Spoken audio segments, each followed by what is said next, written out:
everyone, my name is Sarah Harris and I'm a personal trainer and lifestyle coach. And welcome to part one of Fitness for Your Brain, Cultivating Attention. So did you know that there's only a 50% chance that you are here and present in any given moment, and that the rest of the time we usually spend mind wandering? This is according to Amishi Jha. She's a neuroscientist and wrote a great book that I just finished reading called Peak Mind. Find your focus, own your attention. I'm going to share my interpretation of Dr. Jha's book. My intention is to offer you ways that you can live your life more fully while increasing your well-being with a simple practice of attention. Basically, we have an ancient attention system that is there to act like a filter. So there's simply too much to pay attention to our environment. So what our brain does is it filters things out for not only our survival, but also for us to achieve our goals. So for example, say you were walking in the forest one day and then a lion comes out, but you're admiring this beautiful monkey in the tree and all the beauty around you. Well, our brains work to basically get us to focus on that lion and to run like heck to get out of there so we can survive another day. Today we seem to be bombarded with so much stimulus around us and distractions that are easy to hook into. For example, social media is a big one. The news and COVID seem to have captured our attention over the last couple years. But not only that, we also have work-life demands, we have relationships, and all these things can be distracting us from the present moment. Another thing I'd like to offer too is the internal chatter that, I don't know about you, but I certainly seem to have.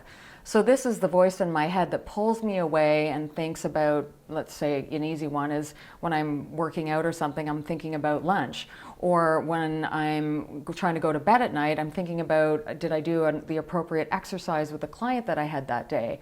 Or when I'm just doing my things during the day, I'm thinking about my vacation and what am I going to do with COVID in the vacation? What tests do I need and all this kind of stuff.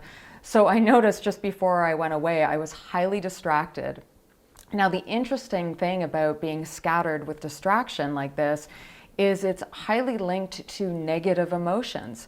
Negative emotions such as anxiety, depression, overwhelm, but even just a low-grade stress or dis-ease that we may be experiencing on a daily basis. So learning how to hone our attention and foster greater attention can have opposite effects. So we can first stop mind wandering and live our lives fully in the present moment. And what I mean by that, by living in the present moment, we experience all of life, all the emotions, all the interactions that we have with people, situations, and things.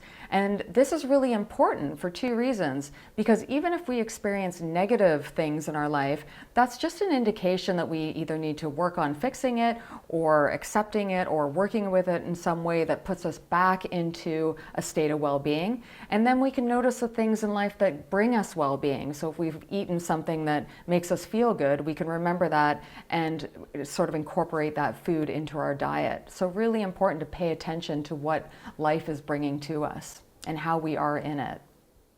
So learning how to focus our attention can have the opposite effects. We can decrease mind wandering so we can be more present with our lives. We can also have more clarity, improved well-being, better decision making, and most importantly, we can be more present to the people in our lives, the people we work with, the people we live with, and the people we love. So super important. We never seem to question how important exercise is, physical exercise. Yet, do we ever think about brain exercise or brain fitness? So brain fitness in the pursuit of attention doesn't need much time or even require us to be physical. And according to Dr. Jha, it doesn't require a lot of time. Only 12 minutes a day, 5 days a week is what's required to have a minimum dose so we can get all those positive effects. So are you up for it? I certainly have been, and I've been practicing it. If you click on the link below, I'm going to just give you Dr. Jha's first sort of exercise in attention, and that is what she calls the flashlight. It's basically an exercise that you focus on your breath, which is a basic meditation technique. And this cultivates your ability to focus and maintain your attention. what I would suggest is, like me, I do it first thing in the morning. So what I've done recently is I've actually woken up with my alarm, and I've set it a little earlier. And I've just set it for 12 minutes, and then I sit on the edge of my bed and I do the breath in, breath out work, which you can click on it with the attachment there below. And I do that for 12 minutes, and I do that every morning. And I find it's great because it gets it out of the way, but it also sets me up to pay more attention in my day. So I highly recommend doing it in the morning. Stay tuned for next month's vlog on part 2 of brain fitness. I'll offer another attention exercise for what Dr. Jha calls finding your floodlight. And so just remember, everybody, the greater your attention, the more fully you live your life, and the more positive emotions, clarity, and well-being you can cultivate. And if you found this good and inspiring and helpful, please pass it on to your friends. And thanks for tuning in. We'll see you next time.